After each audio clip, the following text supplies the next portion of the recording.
даамы укмуш экен. Биздин местныйлардын даамында экен. Альбион клубника көчөтүн көрсөтүп жатабыз. Бул фриго ыкмасы менен даярдалган. Көчөттөр момундай болуп келет, тоңдурулган. Көрдүр, тамырлары даяр. Мисалы кассетный көчөт менен айырмасы кандай бунун?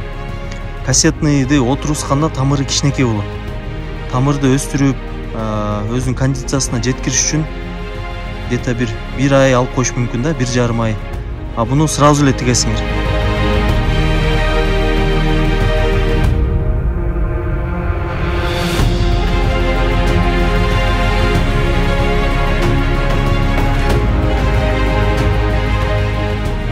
Ассаламу алейкум туугандар. Клуб Малина каналынын подписчиктери. Ушул видеого лайк коюп, сөзсүз башкалар менен бөлүшүп, комментарий жазып койгула. Биз азыр силерге мына Альбион клубника көчөтүн көрсөтүп жатабыз. Бул фриго ыкмасы менен даярдалган. Көрдүр, жалаң даяр тамырлар. Азыр мына бирөөсүн чыгарып көрсөтөм силерге. Бул көчөттөр мына момундай болуп келет, тоңдурулган. Көрдүр, тамырлары даяр.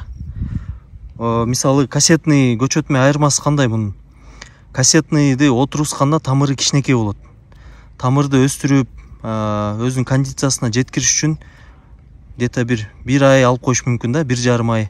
А буну сразу эле тигесиңер. Мына могу бир пучокто 10 штуктан да.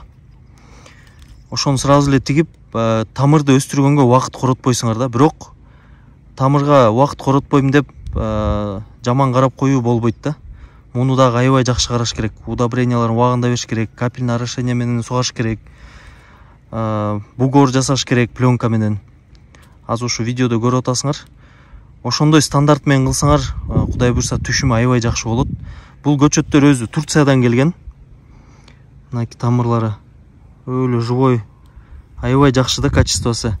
Турциядан алып келдик, Кудай буйрса. Баасы 35 сомдон болот, бир штугу. Ушул видеонун алдында номерлерге кайрылсаңар болот. Ушуларга кайрылып, көчөттөр боюнча консультация алып, көчөттөргө заказ кылсаңар болот, туугандар.